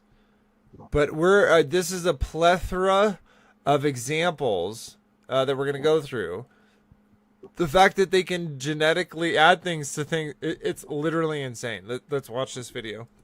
In a world where science constantly pushes the boundaries of what is possible, a groundbreaking discovery emerged, captivating the imaginations of researchers and innovators alike. It all began when scientists set their sights on the remarkable properties of spider silk, a material known for its unparalleled strength, elasticity, and biocompatibility. Yet, the elusive nature of spiders posed a significant challenge, as their cannibalistic tendencies hindered large-scale silk production. Undeterred, scientists embarked on a quest to find an alternative method, a way to harness the remarkable qualities of spider silk without relying on spiders themselves. And so, they turned to the captivating realm of genetic engineering. It was the year 2000 when a team of brilliant minds made an extraordinary breakthrough. Through painstaking efforts, they successfully introduced spider silk genes into the genome of goats, weaving the silk-producing potential right into their genetic fabric. It was a remarkable fusion of nature and science, the birth of transgenic goats capable of producing spider silk proteins in their milk. But how did they achieve such a marvel? The process began with careful identification and isolation of the specific spider silk genes responsible for silk production. These genes, like tiny threads of possibility, were then delicately woven into the fertilized embryos of goats. Utilizing cutting-edge genetic engineering techniques, such as viral vectors or gene gun technology, the spider silk genes found their home within the developing goat embryos. With anticipation and hope, these genetically modified embryos were implanted into surrogate goats, a bridge between two worlds. These surrogate mothers carried the transgenic offspring, their bellies burgeoning with the promise of a revolutionary endeavor. And as the goats grew and matured, nature's marvel unfolded. Their milk, a precious elixir of sustenance, contained the very essence of spider silk proteins. It was a moment of triumph when the first drops of spider silk-infused milk were collected from these extraordinary goats. The milk, akin to liquid gold, held within it the key to a multitude of industrial applications. Scientists meticulously processed and purified the milk, extracting the spider silk proteins with care and precision. The possibilities seemed endless. Textile manufacturers reveled in the prospect of lightweight, yet incredibly strong fabrics. Industries such as aerospace, military, and high-performance sports could benefit from the unparalleled strength and durability of spider silk textiles. Biomedical researchers, too, saw a future brimming with possibilities. Spider silk proteins showcased excellent biocompatibility, making them invaluable for tissue engineering, wound healing, and drug delivery systems. From artificial tendons and ligaments to scaffolds for tissue regeneration, the potential to transform lives and reshape medicine was within reach. Material scientists, not to be left behind, envisioned a world where spider silk revolutionized their field. They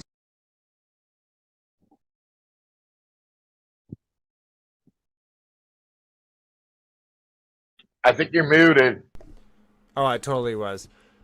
Yeah, so this is literally, I know it's an AI voice, an AI generated, but what my point is you can go look this up. Go look it up. They did create goats that have spider silk in their milk, and they extract that silk through their milk. This is something that's been going on for a minute. Oh my gosh, I'm not even gonna have time. There's so much. I'm gonna go ahead and bust those three out. Let's check this one out, and then we will end. Let's check these two out, and then we'll end with that.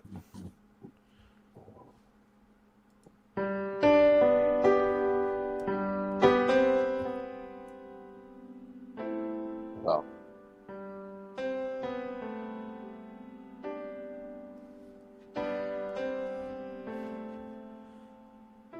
Pretty freaking weird, man. I'm even a good bit. Kind of don't. That's just all wrong. That's all wrong. Yeah, I can't even look at that, dude. That's. What is it? But I don't know. It looks kind of like a frog, man. Yeah, exactly. Almost like what we were discussing earlier. Yeah. Yeah, I mean, something might have got out of a lab, man. Yeah. That looks like, I know, that's crazy. Well, these are people taking pictures of it, so maybe they're like, look, this is what they're doing here, you know? And then people are like, oh, it's so easy to say it's fake, it's not real. Lab. Yeah. They could have labs in Virginia and all those places where those creatures were seen. We don't know, in the deep jungle, you know what I mean? Or the deep woods. Look at that. Or someone's backyard. Yeah, that's crazy. And so those are a little bit more extreme examples, but just to show you, like, this is what they're telling us about. This is what you can Google, the spider goat, and this right here, glow in the dark trees could someday replace city lights. Now, these are just plants, and these aren't, but they have glow in the dark dogs. They just look into it. I highly suggest. But what they're basically doing is they're mixing the genetics of multiple creatures, algae, the bioluminescent algae, with our trees, and it's like, oh, it's so harmless, right? But it's like we don't know the consequences of these actions, of these things. Actually, we kind of do. We can read it in scripture. We can see it in the so-called mythologies of the world, where this stuff gets out of hand very quickly. And another thing I want to state is, even if all of the information from the past was completely destroyed, in the book of Enoch it says that men were striving to learn these things. So this was something that men were already thinking about, right? They just got it spoiled for them.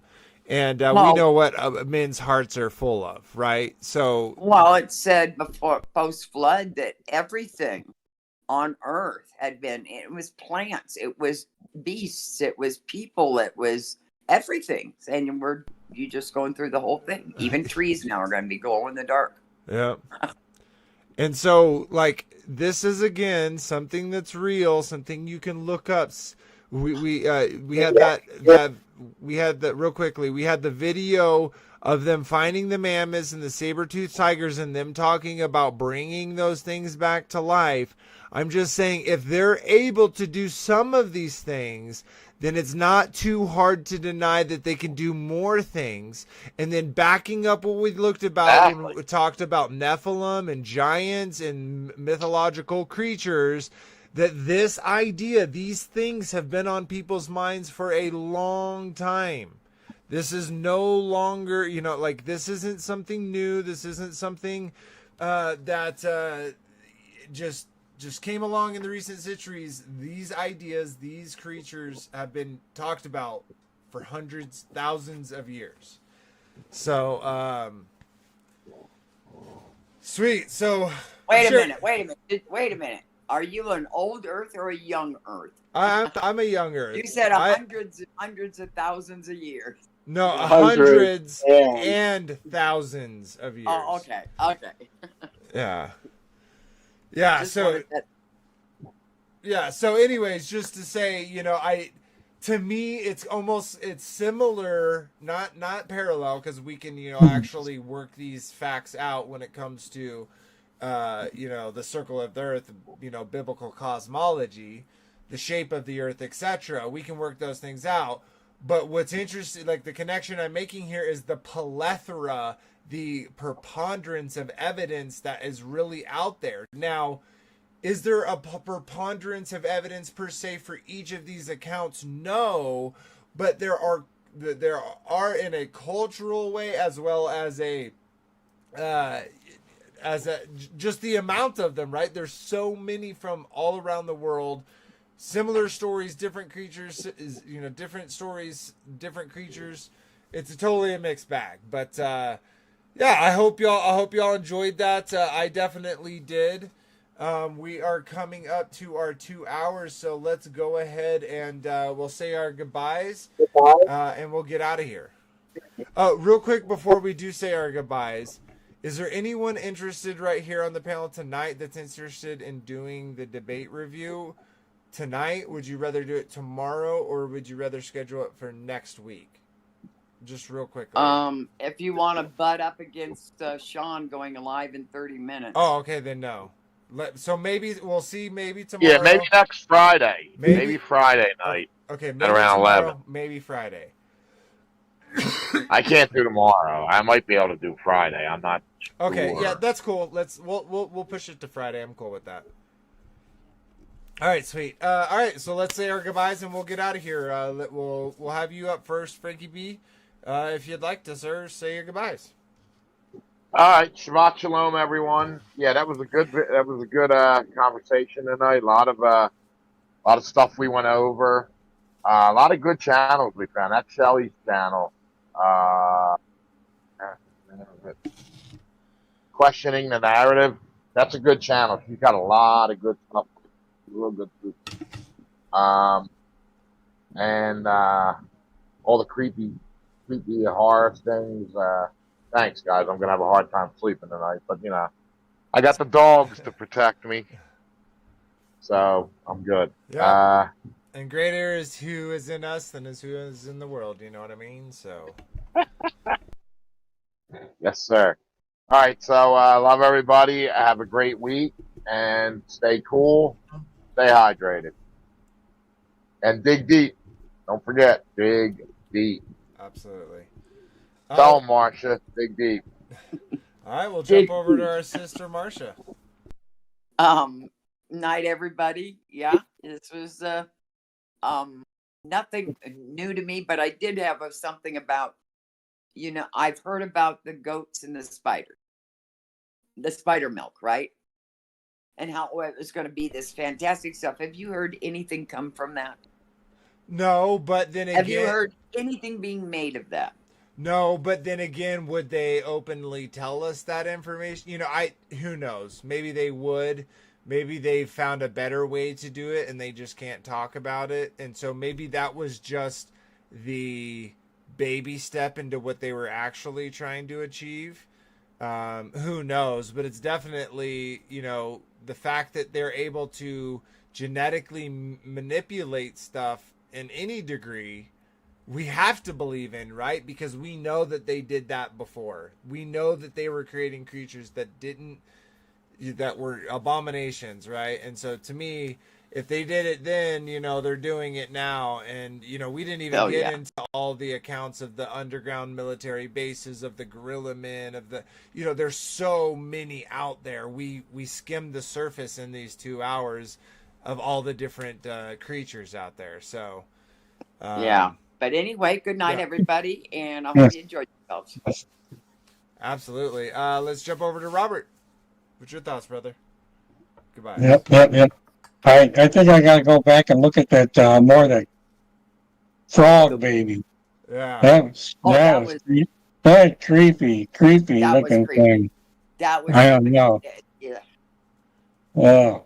And it's so hard, right? Because they really do have such good, what is that called? Practical effects, right? Where they can make these puppets and things look so real. And so it's in my brain, it's my skeptical side is I believe that they would do that stuff, but am I really looking at something that looks like that is real, living, that? You would obviously, if I saw that in real life, I would be freaked out. You know what I mean? If I could, I know. The way the technology is today, I know it's anything that comes out, it's it could look so real, but it could be so fake. Yeah. And you don't know because they do such a great job at it. If you jive with Elon Musk, you would know that it is real because it looks so fake, right? Kind of looks like Beetlejuice. You ever see Beetlejuice from Howard Stern? Little black guy. Yeah. Christina, that's my daughter. Yeah, Beetlejuice was online. I don't know if she's still there. Different Beetlejuice that he's talking about. Yeah, Beetlejuice from Howard Stern. He's talking about got the bulging eyes. The black guy. No. Anyways, sweet. We'll jump over to. Oh, sorry, Robert. We'll jump over to Kyle. Yeah, that was a definitely interesting episode. I think the frog baby man was really, really weird. I don't know what the other thing was either. And there's dozens of these other creatures, these ones that seem to be in underground bases and other ones that seem to be, as someone mentioned in the chat, floating, ashore in our oceans from time to time, or just randomly dug up. All I can say is whether or not we in this video were witnessing anything real, we should expect that to actually be the reality regardless. Like there's a reason every ancient culture spoke about these things. There's a reason that the Bible is, prolifically speaking about these things, is because they are real and they're going to come back with like a vengeance, with more power than they have had in thousands of years probably. So it's going to be an interesting time, and we should be prepared for that. Yeah, absolutely. That it's a possibility, and it's something, like you said, that's happened before, and we know it's going to happen again. And so, having your feelers out to say, oh, they're getting closer, like it's at least what they're showing. I think it is very important, and it ties all into the Nephilim and the giants, right? It ties into the giant trees. These are all topics that tie into together because it's a part of an agenda. So sweet. Well, thanks for all being here, guys. Thank you to all those in the live chat, all the likes, the shares, the comments, the subscriptions. It's really awesome. We're up to 1195, so shout out to all the new recent subscribers. We very much so appreciate it. And thank you for all the love and support on Lighthouse. And we'll call it a stream. Tomorrow we have the Book of Enoch Part 4. And that's reading is at 4 p.m. Eastern. So if you're interested in hearing the Book of Enoch read to you by yours truly, then check that out. But yeah, until next time, guys, remember that Abba loved you first. Good night, everybody. Good night, everyone.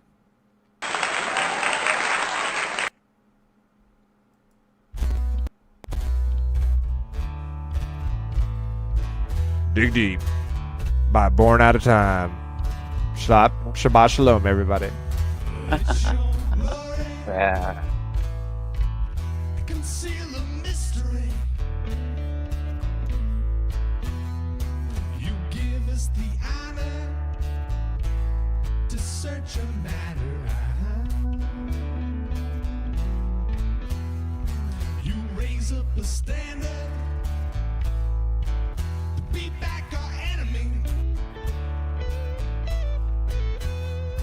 You establish this realm, and like a scroll you spread it out.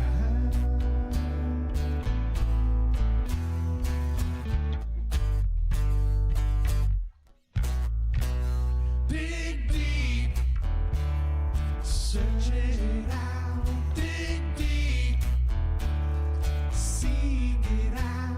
Dig deep, go on and walk it out. Dig deep, I give you oil to fill up your cup. I give you enough to fill up your lamps. Yeah, you keep them trimmed, you keep them neat, you keep on worshiping and praising till you're at his feet. Oh, King Yeshua.